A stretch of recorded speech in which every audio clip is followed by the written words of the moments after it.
Breaking news America అధ్యక్షుడు తలుచుకుంటే ఎంతటి నియంతలైనా తలరాత మారాల్సిందే. ఈ విషయం ముందే హెచ్చరించారు అధ్యక్షుడు ట్రంప్. తాజాగా కూడా అదే జరిగింది. ప్రస్తుతం అయతుల్లా అలీ ఖమేనీ ఖేల్ ఖతం కాగా అక్కడి ప్రజల్లో విపరీతమైన స్పందన వచ్చింది. ఇరాన్ నియంత మరణించడంతో ప్రపంచవ్యాప్తంగా సంబరాలు అంబరాన్నంటాయి.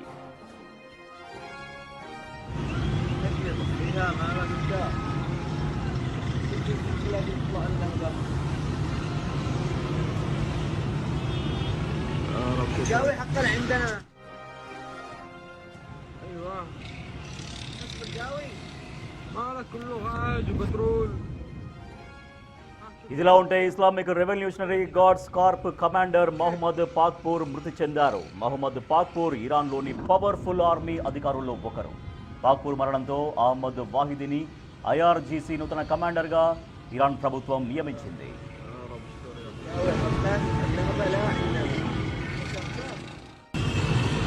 حرك المويه توسع يا الله ما لك الحرك مش سهل. అమెరికా అధ్యక్షుడు తలుచుకుంటే ఎంతటి నియంత తలరాతైనా మారాల్సిందే. సో ఈ విషయాన్ని ముందే హెచ్చరించారు అమెరికా అధ్యక్షుడు ట్రంప్. ఇప్పుడు కూడా అదే జరిగింది. Khamenei, Iran supreme leader Khamenei కొన్ని దశాబ్దాలుగా అక్కడ పూర్తిగా నియంతృత్వ ధోరణితో వ్యవహరిస్తున్న ఖమేనీ మరణించాడు. ఖమేనీని మట్టుబెట్టారు. సో దీంతో మొత్తం ప్రపంచవ్యాప్తంగా ఉన్నటువంటి దేశాల్లో చాలా చోట్ల సంబరాలు అంబరాన్నంటున్నాయి మనం చూస్తున్నాం. అమెరికాలో, ఇరాన్లో, టెహరాన్లో, లండన్లో మొత్తం ఆ దేశ జాతీయ పతాకాలు చేతబూని రోడ్లపైకి వచ్చి ఈ నియంత అయినటువంటి ఒక లీడర్ ఖమేనీ చనిపోయినందుకు మొత్తం సంబరాలు చేసుకుంటున్నటువంటి విజువల్స్ మనం చూస్తున్నాం. ఇరాన్ నియంత మరణించడంతో ప్రపంచవ్యాప్తంగా సంబరాలు అంబరాన్ని తాకాయి. So Islamic revolutionary guards corps commander Mohammad Pakpour కూడా దీంట్లో మృతి చెందారు. మహమ్మద్ పాక్పూర్ ఇరాన్లోని పవర్ఫుల్ ఆర్మీ అధికారుల్లో ఒకరు. ఒక్కసారిగా కొన్ని దశాబ్దాలుగా పూర్తిగా అణచివేత ధోరణిని అవలంబిస్తూ నియంతృత్వంగా వ్యవహరించినటువంటి ఇరాన్ సుప్రీం లీడర్ ఖమేనీ మృతి చెందాడు. సో దీంతో ఒక్కసారిగా ప్రపంచ దేశాల్లో ఓ నియంత నేలకొరిగాడు, నియంత మరణించాడు అంటూ ఒక సంబరాలు చేసుకుంటున్నటువంటి విజువల్స్ మనం చూస్తున్నాం. స్వయంగా ఆ దేశంలో కూడా, ఇరాన్లో కూడా ఖమేనీ మృతిని సెలబ్రేట్ చేసుకుంటున్నటువంటి పరిస్థితి మనకు కనిపిస్తోంది.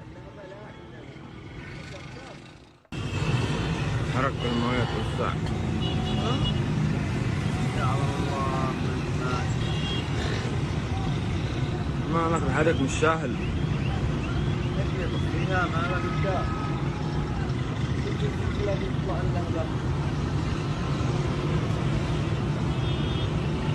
الجوي حقا عندنا احسن من عندنا الان نحن نصور. ايوه نصف الجوي مالك كله غاز وبترول. ها شوف كم كيف انفجرت هناك. شفت هناك كيف. అమెరికా అధ్యక్షుడు తలుచుకుంటే ఎంతటి నియంత అయినా కూడా నేల రారాల్సిందే. ఈ విషయం ముందే ట్రంప్ హెచ్చరించారు. తాజాగా కూడా అదే జరిగింది. ఇవాళ ఉదయం అఫీషియల్గా ఇరాన్ ప్రకటించింది తమ సుప్రీం లీడర్ ఖమేనీ చనిపోయాడు, హతమయ్యాడు అంటూ. సో అయితే ఒక్కసారిగా ఇరాన్ సుప్రీం లీడర్ ఖమేనీ మరణించడంతో ఇరాన్ దేశంలో ప్రజలు స్వచ్ఛందంగా రోడ్లపైకి వచ్చారు. వాళ్ళ జాతీయ జెండాలు చేతబూని రోడ్లపైకి వచ్చి సంబరాలు చేసుకుంటూ ఉన్నారు. ఒక ఇరాన్లోనే కాదు, ప్రపంచ దేశాల్లో చాలా చోట్ల ఖమేనీ మృతిని ప్రజలు రోడ్లపైకి వచ్చి సెలబ్రేట్ చేసుకుంటున్నటువంటి పరిస్థితి. సో నెక్స్ట్ ఇరాన్లో ఏం జరగబోతుంది, ఏం చేయబోతున్నారు, ఎటువంటి నెక్స్ట్ ప్రభుత్వం ఏర్పాటు సంగతి ఏంటి, తర్వాత ప్రజలు ఏం కోరుకుంటున్నారు, సో ప్రపంచ దేశాల్లో జరుగుతున్నటువంటి చర్చ ఏంటి, సో దీన్ని ఎప్పటికప్పుడు భారత్ కూడా ఏ రకంగా దీన్ని గమనిస్తూ వస్తోంది. మా ప్రతినిధి శివ మరింత సమాచారం అందిస్తారు. శివ, ఇరాన్లో ఖమేనీ మృతితో మొత్తం ఎక్కడెక్కడ సంబరాలు చేసుకుంటున్నారు, ప్రపంచ దేశాల్లో సంబరాలు చేసుకుంటున్నారు, సో ఇండియా, భారత్ కూడా ఏ రకంగా గమనిస్తోంది, ఇరాన్లో ఫర్దర్ నెక్స్ట్ స్టెప్స్ ఏం ఉండబోతున్నట్టుగా తెలుస్తోంది? రైట్, ప్రధానంగా రాజేష్, అమెరికా ఇజ్రాయెల్ చేసిన భీకర దాడి వల్ల అమెరికా దాడిలో మొదట ఏదైతే అణు ఒప్పందాలకు సంబంధించి చర్చ విఫలమైన కొద్ది గంటలకే, అమెరికా అధ్యక్షుడు ట్రంప్ ప్రకటించిన కొద్ది గంటలకే ఇజ్రాయెల్ దాడులు చేయడం, ఇజ్రాయెల్ టెహ్రాన్ లోని ఖమేనీ కార్యాలయంపై, ఆయన నివాసం ఉంటున్న కార్యాలయం ఏదైతుందో దానిపై 100 మిసైల్స్ ఒకేసారి దాడి చేయడంతో ఆ మిసైల్స్ దాడిలోని ఖమేనీ, మరోవైపు అక్కడున్న ఆర్మీ కమాండర్ కానీ ఐఆర్జీసీ ఇజ్రాయెల్ కి సంబంధించిన రెవల్యూషనరీ కమాండర్ చీఫ్ అందరూ కూడా ఆ దాడిలోనే చనిపోయినట్లు కూడా ప్రధానంగా ధృవీకరించారు. మొదట ఇటు ఇజ్రాయెల్ ప్రధానమంత్రి బెంజమిన్ నెతన్యాహు దీనికి సంబంధించి ప్రకటన చేశారు, ఖమేనీ మృతి చెందినట్లుగా. తర్వాత అమెరికా అధ్యక్షుడు ట్వీట్ చేశారు. కానీ అప్పుడు కూడా ఇరాన్ ప్రభుత్వం మాత్రం ఎటువంటి అధికారిక ప్రకటన చేయలేదు. ఖమేనీ బ్రతికే ఉన్నారంటూ కూడా ఒక సమర్థించుకునే ప్రయత్నం చేసినప్పటికీ కూడా ఇక అధికారికంగా చెప్పాల్సిన పరిస్థితి వచ్చింది. దానికి సంబంధించిన ఫుటేజ్ కూడా మా దగ్గర ఉంది. ఖమేనీ మృతి చెందినట్లు అంటూ కూడా ఇటు ఇజ్రాయెల్ అమెరికా చెప్పిన తర్వాతే అధికారికంగా ఖమేనీ మృతి చెందారు. 40 రోజుల పాటు బహిరంగ సంతాప దినాలు ప్రకటిస్తున్నామంటూ కూడా ఖమేనీ మృతికి సంబంధించి ఖమేనీతో పాటు వారి కుటుంబ సభ్యులు కానీ ఇటు ఆర్మీకి సంబంధించిన commander IRGC Iran revolutionary commander మృతి చెందినట్లుగా కూడా ప్రకటించారు. ఇప్పుడు ప్రెసిడెంట్ చూసుకుంటే కనుక ఈ అహ్మద్ వహీద్ ఐఆర్జీసీ కొత్త కమాండర్ ఇన్ చీఫ్ గా నియమితులయ్యారు. ఇప్పుడు ఐఆర్జీసీ గతంలో ఏదైతే ఈ దాడిలో నిన్న చనిపోయిన కమాండర్ ఎవరైతే ఉన్నారో మహమ్మద్ పాక్పూర్ మృతి చెందారు. ఇజ్రాయెల్ అమెరికా చేసిన దాడిలో ఐఆర్జీసీ కమాండర్ మృతి చెందిన నేపథ్యంలో ఇప్పుడు ప్రజెంట్ తాత్కాలికంగా నూతన కమాండర్ ను నియమించారు. బ్రిగేడియర్ ఏదైతే ఐఆర్జీసీ కొత్త కమాండర్ ఇన్ చీఫ్ గా బ్రిగేడియర్ జనరల్ అహ్మద్ వాహీద్ ను నియమిస్తూ ఇరాన్ ప్రభుత్వం ఒక ప్రకటన విడుదల చేసింది. అయితే ఖమేనీ మృతితో ఖమేనీ వ్యతిరేక వర్గం అంతా కూడా రోడ్లపైకి వచ్చి సంబరాలు చేసుకుంటున్నారు. కొంతమంది ఇళ్లలో మరి కొంతమంది కార్ల ద్వారా రోడ్లపైకి వచ్చి సంబరాలన్నీ కూడా చేసుకునే పరిస్థితి కనిపిస్తోంది. ఇటు కేవలం ఒక ఇరాన్ లోనే కాకుండా ఇరాన్ కు సంబంధించిన ప్రజలు ఎక్కడైతే ఇతర దేశాలు ప్రపంచ దేశాలు ఉన్నారో ప్రపంచ దేశాలకు సంబంధించిన వారందరూ కూడా సంబరాలు చేసుకుంటున్నారు. మరోవైపు ఖమేనీ మృతి పట్ల ఇటు ఇజ్రాయెల్ అలాగే అమెరికాలో కూడా ఆ సంబరాలు అంబరాన్ని అంటాయి. ఏదైతే ఖమేనీ నియంతృత్వ పాలనలో ఇన్నాళ్ళు మేము ఉన్నాము, ఖమేనీ మమ్మల్ని ఇష్టానుసారం హింసలకు గురి చేశారు అంటూ కూడా ప్రజలందరూ కూడా రోడ్లపైకి వచ్చి సంబరాలు చేసుకున్న పరిస్థితి కనిపిస్తోంది. మరోవైపు ఖమేనీ మృతికి వ్యతిరేకంగా ఇటు జమ్మూ కాశ్మీర్ లో నిరసన వ్యక్తం చేస్తున్నారు షియా ముస్లింలు. ఏదైతే ఇజ్రాయెల్ అమెరికా చేసిన దాడిలో ఖమేనీ మృతి చెందారు, దీనికి వ్యతిరేకత వ్యక్తం చేస్తున్నామంటూ కూడా ఖమేనీకి మద్దతుగా జమ్మూ కాశ్మీర్ లోని షియా ముస్లింలు రోడ్లపైకి వచ్చి నిరసన తెలియజేస్తున్నారు. భారీ ర్యాలీ నిర్వహించారు. ఈ నేపథ్యంలోనే జమ్మూ కాశ్మీర్ ప్రభుత్వం కూడా అప్రమత్తమైంది. రోడ్లపైకి వచ్చిన వారందరినీ కూడా నిలువరించే ప్రయత్నం చేస్తుంది. జమ్మూ కాశ్మీర్ వ్యాప్తంగా హైలైట్ ప్రకటించింది. భద్రత బలగాలని కూడా మోహరించారు. అయితే ప్రజెంట్ సిచ్యువేషన్ ఏంటి? ఇరాన్ లో ఇప్పుడు నెక్స్ట్ ఏం జరగబోతోంది? ఇక ఆర్థికంగా కుదేలైపోయింది. ఇజ్రాయెల్ అమెరికా సృష్టించిన విధ్వంసం వల్ల, కురిపించిన మిసైల్స్ దాడి వల్ల, డ్రోన్ దాడి వల్ల దీనంతా కూడా విధ్వంసం క్రియేట్ చేసిన నేపథ్యంలో అక్కడ ఇరాన్ ఆర్థికంగా కుదేలైన పరిస్థితి కనిపిస్తుంది. కొన్ని సంవత్సరాలు పట్టే అవకాశం అయితే కనిపిస్తోంది మళ్ళీ ఆర్థికంగా కోలుకోవాలంటే కనుక.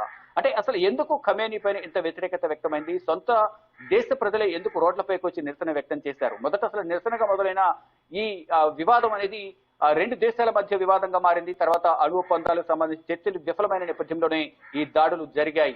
మొదట రోడ్లపైకి వచ్చి అమెరికా మద్దతుతోనే ఈ సొంత దేశంలో ఉన్న ప్రజలందరూ కూడా నా ప్రభుత్వానికి నాకు వ్యతిరేకంగా నిరసన తెలియజేస్తున్నారంటూ కూడా అటు Iran supremo Khamenei Ali Ayatollah కూడా వ్యాఖ్యలు చేశారు. ఆ సందర్భంగా ఖమేనీ ఇచ్చిన ఆదేశాలతో అటు పోలీసులు వారిపై లాఠీచార్జ్ చేయడం కానీ దాడులు చేయడం ద్వారా 5,000 మందికి పైగా మృతి చెందారు. వేల సంఖ్యలో జైలు పాలయ్యారు. 10,000కు పైగా ఆసుపత్రులు పాలయ్యారు. కొంతమంది ఆసుపత్రిలో ట్రీట్మెంట్ తీసుకుంటూ మృతి చెందారు.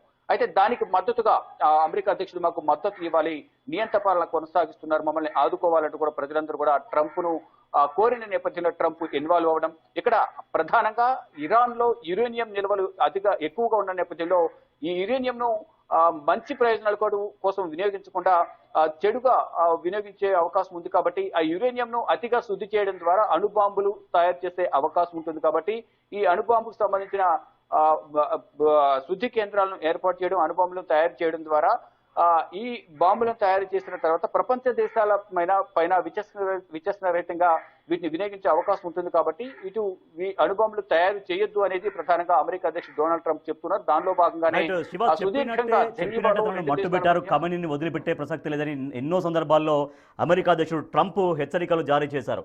అయినప్పటికీ కూడా సరే తను అలాగే వ్యవహరించారు. దీంతో తను చెప్పినట్టే ట్రంప్ చెప్పినట్టే తనను చంపేశారు. సో దీంతో ఇప్పుడు ప్రపంచ దేశాల ముందు తనను తాను ఒక గొప్ప లీడర్గా ఎక్స్పోజ్ చేసుకునేటువంటి అవకాశం తీసుకుంటారా ట్రంప్?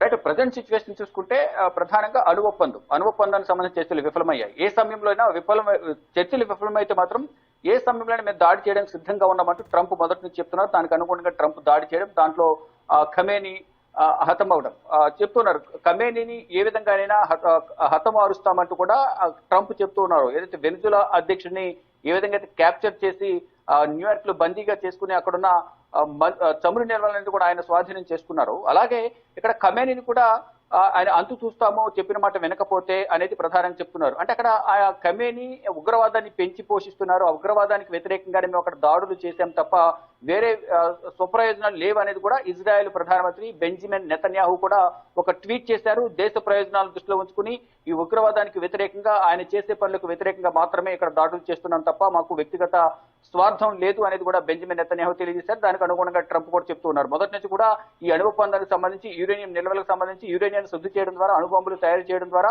ఈ ప్రపంచ విధ్వంసానికి ఈ ఖమేనీ వినియోగించే అవకాశం ఉంటుంది కాబట్టి అణుబాంబులను వినియోగించొద్దు, తయారు చేయొద్దు అనేది కూడా ప్రధానంగా తెలియజేశారు. దానికి సంబంధించి చర్చలు విఫలమయ్యాయి. చర్చలు విఫలమైన నేపథ్యంలో దాడులు జరిగాయి. మొదటి నుంచి కూడా చెప్తున్నారు, ఆ మాట వినకపోతే దాడులు చేస్తాం, ఖమేనీ అంతు చూస్తామంటూ కూడా ట్రంప్ వ్యాఖ్యలు చేస్తున్న నేపథ్యంలో మేము కూడా ప్రతి దాడి చేస్తామంటూ ఖమేనీ చెప్తున్నారు. దానికి అనుగుణంగానే జెనీవాలో ఒకవైపు చర్చలు జరుగుతున్నాయి. చర్చలు జరుగుతుండగానే ఇటు అరేబియా సముద్రంలో అమెరికా విధ్వంసం